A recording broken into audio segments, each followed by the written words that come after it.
na tela de vocês. Pessoal do Zoom.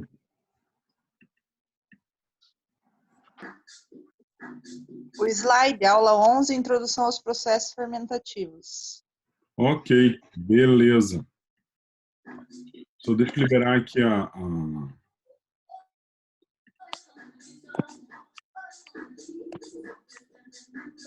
coisa do pessoal do Skype. E já vamos dar um gás nessa aula aí para terminar mais cedo. Enquanto isso, o pessoal vem chegando. Pessoal, querem começar com uma revisão ou com a aula já?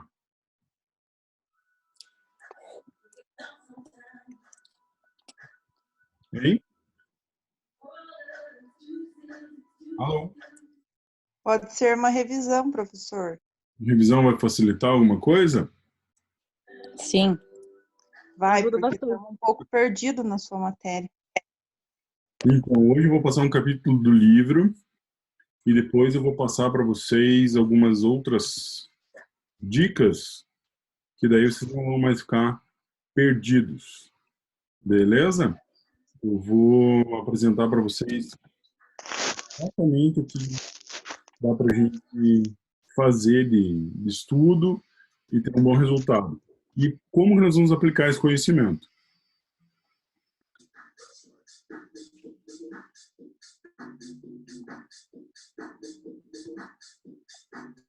Quem está indo numa balada, ó, é a Raissa.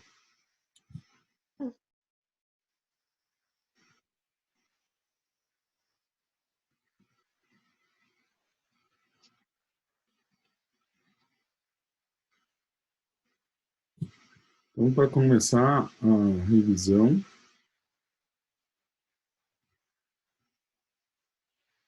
ai meu Deus do céu, esse negócio aqui é complicado. O que estão vendo agora aí?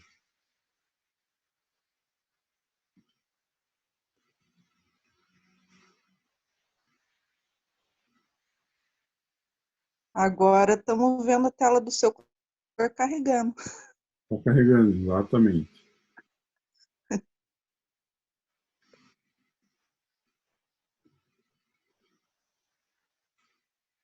Eu tinha esquecido que tinha fechado a internet.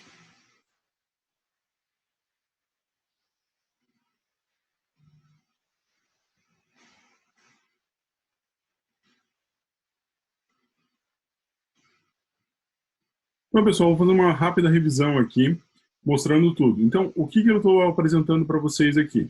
É um mapa mental de toda a disciplina que nós vimos até agora. Antes das fermentações. Então, hoje eu vou fechar aquele conceito de fermentação, mas eu queria apresentar para vocês desde o início. Então, como começa o nosso princípio de estudo? Tudo começa lá na célula viva. O que mantém a célula viva? Então, eu tenho que observar lá a célula viva e o que faz ela funcionar.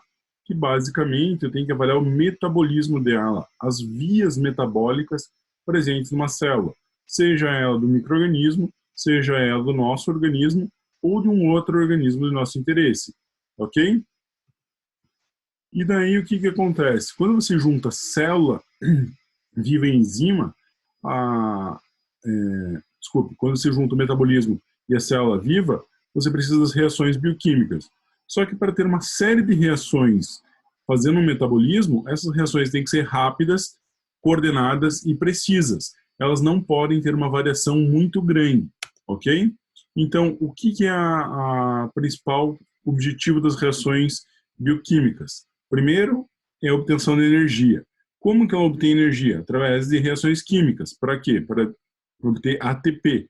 E o ATP é utilizado em outras reações bioquímicas, principalmente na função de cada célula. Por exemplo, a função dos músculos é a contração, a função dos neurônios é a transmissão do impulso nervoso, a função das células do sangue é transporte de oxigênio. Então, você tem uma variedade de células que usam de diferentes vias metabólicas, queimando ATP para desenvolver sua função. E também na divisão celular. Então, para uma célula se replicar, para aumentar o número de células, você tem que ter essa divisão celular. E como que isso é possível? Como que é possível ter um número muito grande de reações acontecendo no metabolismo? Isso é possível através das enzimas.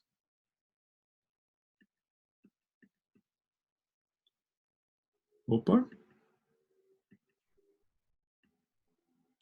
Das enzimas. E o que são as enzimas? É o que faz a célula funcionar, é o que faz o metabolismo ser organizado e permitir uma diversidade de reações bioquímicas mantendo a célula viva. E isso é uma enzima. Lembrando que a enzima é uma estrutura, 99% delas são estruturas proteicas, e essa estrutura proteica tem essa característica de catalisador. Ele coordena e reduz a energia livre de ativação. Isso permite um número maior de reações. E por que tem que ser uma estrutura proteica? Porque tem variabilidade estrutural. A variabilidade estrutural, diferentes tipos de estrutura, diferentes tipos de organização da mesma estrutura, permitem adaptações de regiões como sítio ativo e sítio alostérico, onde vai acontecer as reações e onde vai se ligar o substrato, ok? Isso permite também a interação com coenzimas, dá uma estabilidade estrutural. Isso permite a interação com cofatores, então permite a reação, e coordena moléculas de substrato para a reação, que é o objetivo da catálise. Através da coordenação, você reduz a energia livre de ativação e melhora a performance de reações, ok? E o que é a reação? É a transformação de substrato em produto. O que é substrato? O que você imaginar, a substância mais variada que vai ser transformada em outra substância de produto, contudo, com menor energia livre de ativação. Então, produtos geralmente não têm uma energia de ativação maior do que os seus substratos. A gente vai ver que na fermentação isso fica um pouquinho ao contrário, porque através de um substrato muitas vezes pouco energético nós temos produtos muito energéticos. O exemplo é o etanol, ok? Então, esse processo aqui, que é a reação, acontece a transformação de um substrato em um produto. E nisso, eu posso errar aqui e dar um BO. Nisso, eu posso calcular. O que eu preciso calcular? Primeira coisa, eu calcular o tempo de formação do produto, que é a cinética enzimática, o consumo de substrato e a eficiência da reação. Então, se essa reação é eficiente mesmo, se ela é pouco eficiente, se ela permite que outras reações possam ser formadas, isso tudo vai depender de uma característica da enzima e da condição que ela está. Por exemplo, a enzima e o substrato são muito bons, porém as condições como temperatura e pH podem não ser adequadas. Não sendo adequadas, isso vai causar uma diferença na eficiência. E o que seriam as condições adequadas? Temperatura, pH, pressão osmótica, concentração do substrato, concentração do produto, cofatores e coenzimas, nas medidas que a estrutura proteica da enzima precisa. Isso permite que eu tenha as reações acontecendo e uma conservação da estrutura proteica. Ok? E daí, quando eu tenho uma enzima mais enzima, eu formo uma via metabólica que forma todo esse processo aqui. Beleza? Então, até aqui era isso que nós estudamos. O nosso maior desafio foi entender a cinética enzimática. Por que entender a cinética enzimática? Porque se não entendermos assim, a forma como são feitas as reações, nós não conseguimos calcular a eficiência da reação. E o que acontece quando você tem reações ineficientes? Ou você tem perda de produto, ou consuma mais de substrato, ou então o que acontece no nosso corpo, que são doenças. Se eu tiver uma enzima, como a lipase, que não funciona tão bem, essa lipase pode impactar um acúmulo de gordura. Pode acontecer no interior das células, altera a fisiologia celular. Se eu comprometo uma enzima responsável por quebrar a lactose, o que acontece? Intolerância à lactose. Beleza? Dúvidas até aqui?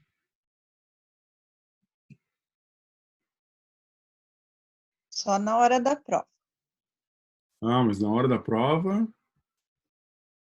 Na hora da prova a gente pergunta pro professor, o professor ajuda. É que vocês estão perdidos na minha disciplina, mas agora eu fiz um mapa para vocês se acharem. Agora não tem mais... Professor, Oi? Não, vai agora ficar mata. gravado? Meu Deus, vai piorar a situação. Não entendi. Tem que falar um de cada vez, senão dá BO aqui. O que aconteceu? Professor, depois você poderia fazer um exercício com os cálculos explicando melhor para a gente, porque pelo menos para mim essa parte aqui está mais confusa. Sim, eu vou fazer o exercício. Eu vou abrir uma tela lá nas 21 horas que eu marquei com vocês, justamente para a gente fazer essa avaliação. Então, vamos pegar cada ponto desses aqui e vamos trabalhar a eficiência. Vocês acompanharam esse mapinha aqui? Uhum. Cadê o pessoal? Acompanhamos. Acompanharam? Sim. Sim. Deu para entender como que a disciplina está organizada? Mais resumido. Ficou bom. É porque isso aqui é o resumo de 9 aulas que nós tivemos. Eu vou colocar aqui as aulas, eu vou tentar colocar o link das aulas para nós podermos acompanhar. Beleza? Beleza. Então tá. O pessoal que estava tendo dificuldade lá com a questão do conceito de enzima, tá rolando agora? Estão interpretando bem? Estão entendendo? Uhum. Esse não me convenceu, mas beleza. Vamos lá. Pessoal, eu vou para a aula agora, vamos colocar a aula aqui para vocês, e depois eu vou abrir lá o chat para a gente ficar até as 22, tirando dúvidas, fazendo os exercícios, justamente para nós podermos eliminar qualquer tipo de aresta aí que possa causar e dificultar a vida de vocês na prova. Lembrando que, se vocês não entenderem essa base bioquímica, se vocês não usarem da bioquímica, dificilmente vocês vão conseguir ir bem em processos fermentativos, porque é bioquímica pura. Beleza? As Meu dúvidas? Deus, professor. Agora. E eu vou passar o capítulo do livro. Aquele capítulo do livro que está lá no AVA é o resumo do resumo do resumo do que eu passei para vocês. Vão ver ali que tem até muitas figuras que são semelhantes ao que eu apresentei para vocês nas aulas. Aquele capítulo, vale a pena vocês tirarem lá 30 minutos para ler ele, só ler, não precisa estudar. Mas aí vocês vão entender a teoria da coisa. Ele está num português bem claro e bem objetivo. Ok? Mas ele é rapidinho, assim, para a gente ler 30 minutos? É bem rapidinho, ele tem muita figura, então você olha lá, vai ter uma figura-chave que eu vou apresentar para vocês nessa aula. Quer ver? Então vamos começar a aula, depois eu passo o capítulo do livro lá às 9 horas, junto com vocês, ok? Tá. Então vamos lá. Pessoal, essa é a aula 10, é a aula 11. Na verdade, eu tive que colocar a aula 11 porque a aula 10 foi feriado, então acabou pulando. E daí, nas semanas lá, nós estamos já na 5ª semana, ok? Eu coloquei a aula 11. Hoje nós vamos dar uma continuidade nos processos fermentativos, então vai ser a segunda parte da introdução aos processos fermentativos. A primeira parte eu mostrei para vocês como que é o macro processo fermentativo e como que um micro-organismo consegue fazer fermentação, porque ele precisa das condições e essas condições favorecem o seu crescimento. Crescimento é fermentação. Fermentação é crescimento. Beleza? Isso é a pergunta da prova, tá bom? Nesta aula, nós temos os tipos de processos, o metabolismo adaptado, alguns produtos de interesse que eu vou colocar para vocês, as formas de controle de processo e o crescimento e fermentação. Processos fermentativos. Os processos fermentativos ou biológicos fazem a transformação de substratos complexos em produtos complexos. Por exemplo, produção de álcool, cerveja, vinho, vitaminas, medicamentos como antineoplásicos, antibióticos. A maioria dos medicamentos de quarta geração são por processo fermentativo, ou, como nós gostamos de chamar agora, processos biotecnológicos. Beleza? E o que é a fermentação em si? É um processo de transformação bioquímica de uma substância para obtenção de energia pelo micro-organismo. Então, se o micro-organismo não conseguir obter energia, ele não vai crescer, não vai fermentar. Por isso que muitas vezes ele se adapta a condições extremas, e na maioria das vezes essas condições têm alguma limitação, principalmente de oxigênio, força o metabolismo dele a desenvolver mecanismos de resposta, que é a fermentação, ok? Aqui eu coloquei um quadrinho para vocês, ó, um farmacêutico muito famoso, Louis Pasteur, provou que a natureza dessa reação microbiana se realiza através de uma fermentação em condições anaeróbicas. Ele observou que a presença de oxigênio inibia a formação de etanol no vinho, diminuindo o consumo de açúcar pela levedura. E então esse efeito Pasteur de crescimento foi muito importante e modificou a forma dos vinicultores em produzir vinho, porque reduziu drasticamente as perdas e fez com que melhorasse muito a qualidade do vinho. E como que acontece esse metabolismo da fermentação? Como que se adapta? Então eu tenho uma via comum aqui, ó, a via de obtenção de energia ATP. Eu tenho lá a glicose, que ela é transformada até 2 ácidos pirúvicos com a redução do NADH 2 vezes, ok? E quando eu tenho essa molécula de ácido pirúvico, eu posso fazer várias coisas com ela. Então eu tenho um produto comum. Esse produto comum, dependendo do organismo que está utilizando, ele forma determinados produtos de nosso interesse. Por exemplo, ácido lático, o etanol, pela Saccharomyces cerevisiae, o CO2 no pão, Propionibacter, ácido propiônico, ácido acético, o Clostridium, que pode fazer ácido butírico, butanol, acetona, a Escherichia coli, a Salmonella, podem fazer várias coisas, inclusive ácido succínico, e o Enterobacter, que pode produzir etanol, acetanoína, CO2, hidrogênio. Então, ele é muito útil o processo fermentativo, ok? E isso é uma especialização de cada micro-organismo desses. E nós temos os produtos que são do interesse humano.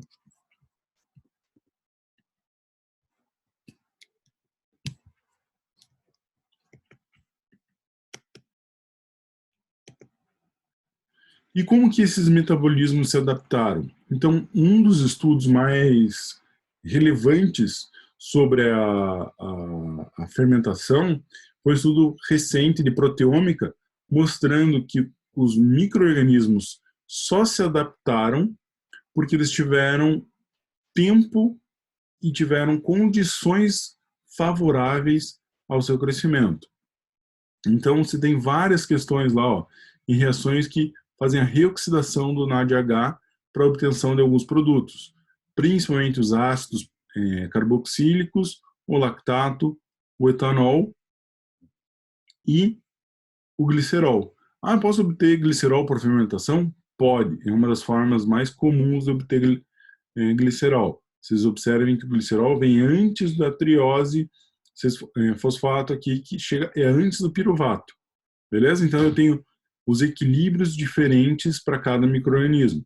Vias fermentativas não geram tantas moléculas de ATP, mas permitem que o micro-organismo sobreviva nessas condições adversas. O que acontece quando você vai fazer cerveja? Você tira uma propriedade da levedura, que é a oxidação da glicose até o fim. Então ela não consegue produzir os 32 ATPs que ela precisa.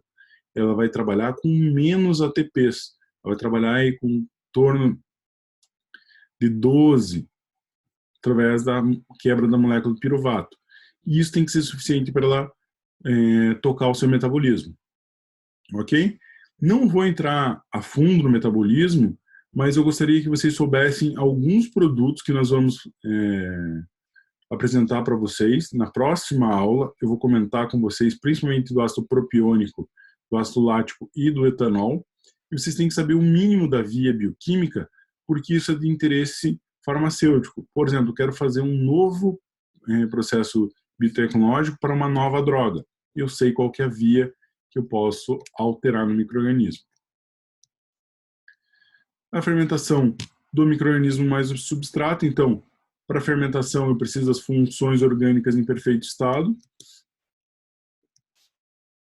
E agora vamos para os tipos de fermentação.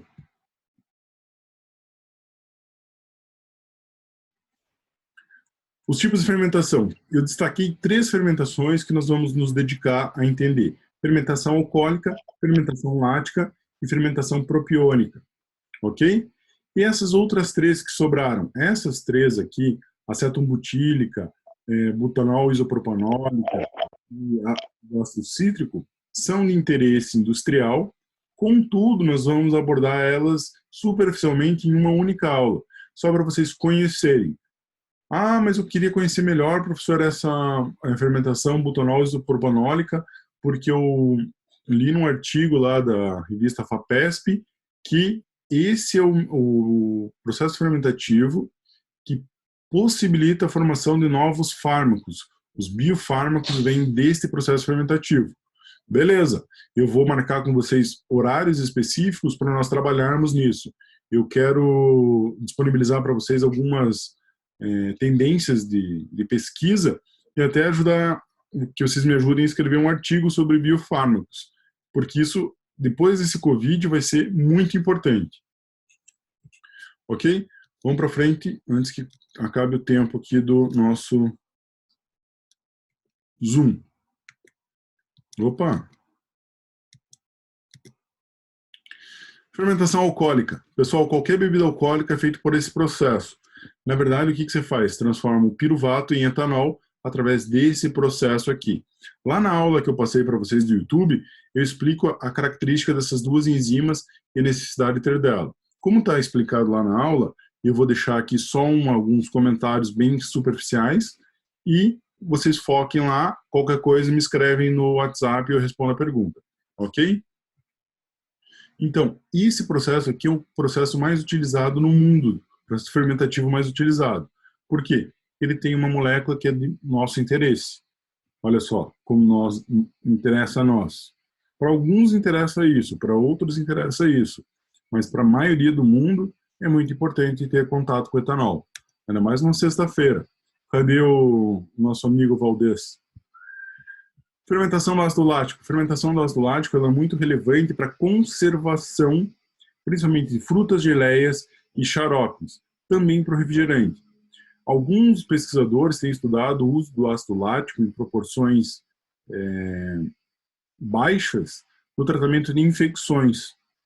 Então, algumas culturas já utilizavam lá o soro do iogurte para tratar infecções de pele. E isso está sendo o objetivo de alguns pesquisadores em microcapsular o ácido lático e oferecer para aqueles pacientes que têm infecções bacterianas graves.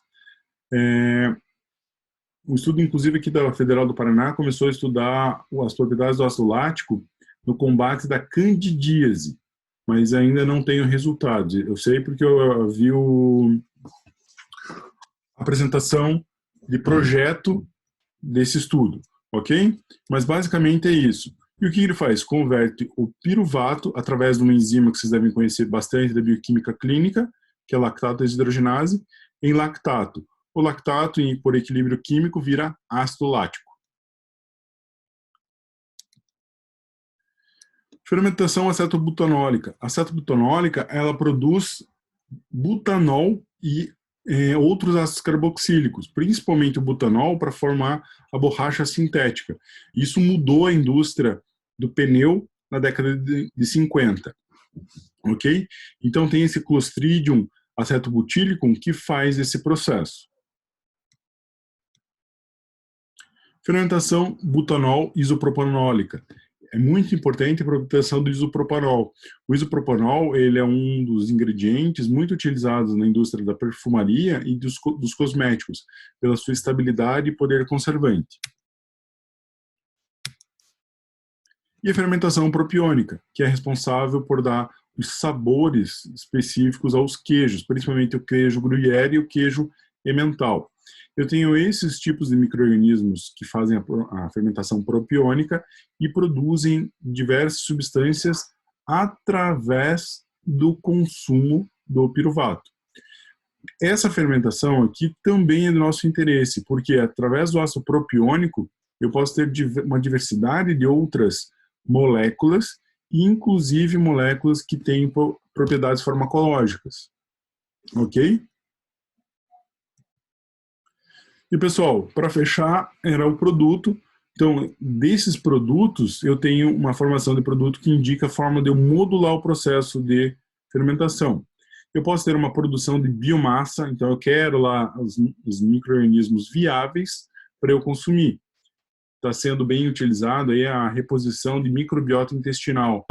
Vários médicos têm recomendado lá preparados com lactobacilos e com outros bacilos. Poucas farmácias de manipulação aqui em Curitiba fazem esses preparados, e é uma característica. Ou também quando você quer obter uma biomassa para fazer um suplemento, como a espirulina. Eu vou levar, quando nós voltarmos à aula, eu vou levar para vocês lá a espirulina, que é uma molécula que deixa a cor azulada, e ela é uma fonte rica de aminoácidos. Ok?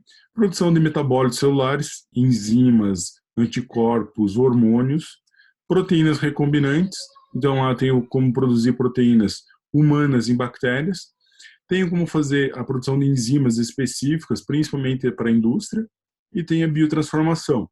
Essa biotransformação, ela teve um salto ali nos anos 90 e depois ela foi meio esquecida. Só que no Paraná, nós temos 2 pesquisadores da Universidade Federal que são muito importantes nessa questão de biotransformação, pela fixação do nitrogênio no solo, que é o professor Fábio Pedrosa e o professor Eduardo Martins, lá do Instituto de Bioquímica da Federal.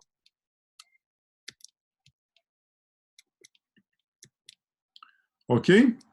E eu deixei um vídeo complementar aqui para vocês, que é sobre os vinhos, já que eu falei lá do Louis Pasteur e do vinho, então eu comentei aqui algumas coisas específicas para o vinho. Esse videozinho ele é bem curtinho e bem interessante, que mostra a importância da fermentação do vinho e até mesmo para você saber degustar melhor o seu vinho. Ok? Pessoal, a partir de agora estou aberto a perguntas sobre essa aula e gostaria que vocês fizessem perguntas para nós podermos direcionar melhor na disciplina. E, na sequência, às 21, eu começo a tirar dúvidas e a correção lá dos exercícios. Ok? Câmbio.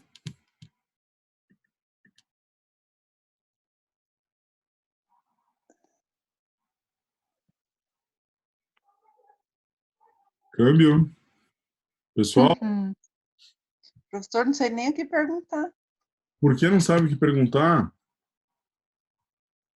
Essas aulas é muito esquisito. Por que é muito esquisito?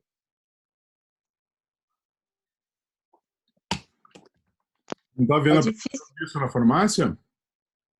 Oi? A aula esquisita porque você não vê a aplicação na farmácia? A minha aula ou o método de ensino à distância? Não sei, eu não consigo entender. Não entra na cabeça. Não entra na cabeça que tem uma E molécula... parece que quando o professor faz as perguntas lá no AVA, parece que a gente não encontra as respostas nas suas aulas. Não sei se você pergunta de uma maneira diferente do que você dá na aula, de uma colocação diferente, que, porra, nem o Google não acha aquelas respostas daquelas perguntas que tu coloca lá. Com certeza. Teve 3 perguntas ali que eu provoquei vocês, que não estavam assim na cara. Mas agora vocês vão pegar o capítulo do livro lá, eu revelei o meu segredo, e lá naquele capítulo vocês vão entender por que eu perguntei e o que é a relação daquela resposta com a farmácia. Mas, Professor. Só um pouquinho. Thalita, volta nas 9 horas, que daí a gente conversa certinho. Fala, Alex. Sim. Esse livro que o senhor falou, esse capítulo tá lá é aquele que tá lá no AVA? Isso, da enzima fermentação, aquele mesmo.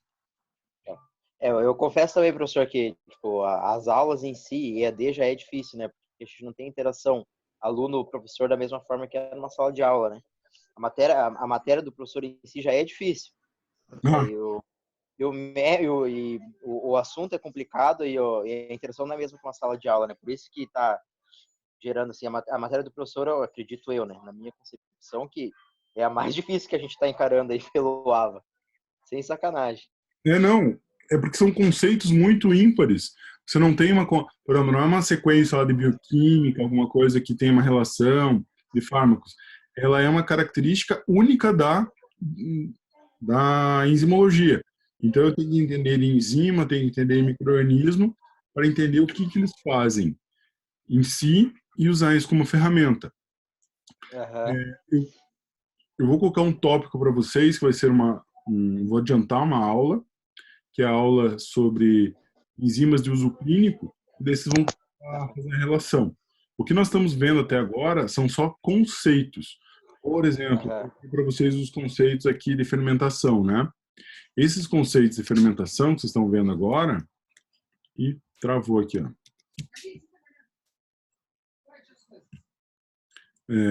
O professor já tem uma ideia como que o professor vai cobrar isso nas provas, professor? Eu tenho. Vai ser muito conceitual? Sim, conceitual. Vai ter discursivo ou é só... Como que vai funcionar? Não vai ter discursiva. Não vou colocar nenhuma discursiva nem cálculo. Até porque... Graças a Deus, né? Porque daí dá pra gente chutar pelo menos. Deus a Deus. Até porque não tem como a gente corrigir. O que vai ser? Vão ser perguntas conceituais. Por exemplo, dentro daquilo que eu apresentei para vocês no começo da aula. Dentro do que está aqui, ó, quer ver? Ó, isso aqui. Deixa eu voltar para essa apresentação.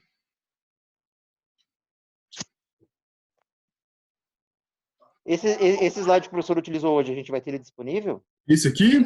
Esse mapa é... Não sei. Eu acho que sim, viu? Tá pensando ainda? Pensa com carinho, professor. Tô pensando. Sexta-feira, feriado. Não, eu tô pensando, porque assim, toda vez... sexta tem aula, sábado tem ligação da Débora. Sexta tem aula, sábado tem ligação da Débora. Não, professor, a conversa da nossa turma não sai reclamação, professor. Tipo, pelo menos não que eu saiba, pelo menos. Sábado é dia de conversar com ela, de alinhar as coisas. Professor, e quantas questões vai ser na prova? Vai ser padrão para todas as disciplinas? Ou vai ter algum diferencial, alguma coisa? Olha, na minha disciplina serão 10 questões e 10 questões objetivas. Muitas das questões vão ser aquela 1 e 2 estão corretas, 2 e 3 estão corretas, ok? Mas Jesus, professor! Vão ser 3 e 4. Ô, professor, achei que ia ser fácil o negócio. Mas vai ser professor, manda essa prova pra gente ir estudando já, então. A gente já ir formulando as respostas, porque para nós responder teus questionários é uma semana para nós achar as respostas. Então a prova precisa de 2. Ah, é? Não, vai ter uma semana inteira, não sei se sabiam disso, vai ter uma semana inteira para responder a prova. Então, só que daí vai ser 10 questões, daí precisa de 2 semanas.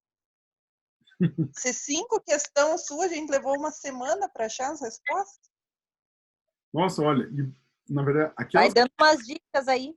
Vou dar as dicas. Então, professor, mas tá melhor que Elisonete ainda. São abordagens diferentes, né? Eu sou farmacêutico, eu consigo dar um enfoque do que vocês precisam saber na hora de trabalharem com enzimas e com fermentações para a farmácia. Vou ser sincero, em enzima, você vai trabalhar com medicamento, a gente vai fazer um exercício depois da prova, que vocês vão escolher uma bula de medicamento e vamos ver aonde que esse medicamento faz efeito. Lembrando que eu tenho 4 alvos, agora 5, né, com DNA e RNA. Mas o maior alvo de ação medicamentosa é em cima de enzima. Vocês têm que interpretar muito bem isso aqui, ó, principalmente essa questão de como que a enzima tem uma variabilidade estrutural.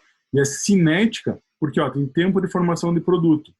Quanto tempo que eu preciso fazer o uso de um antihipertensivo, que é inibidor de uma enzima chamada ECA, enzima conversora da angiotensina?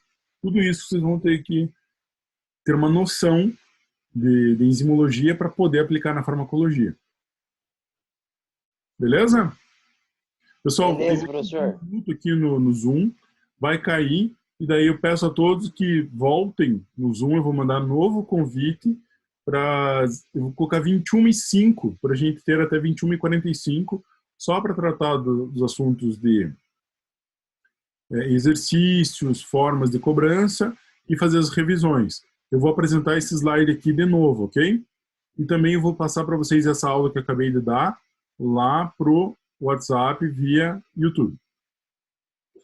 Tá bom, professor. Fechou, Beleza. queridão. Então, até às 9. Um abraço. Tchau, tchau. Tchau. Até.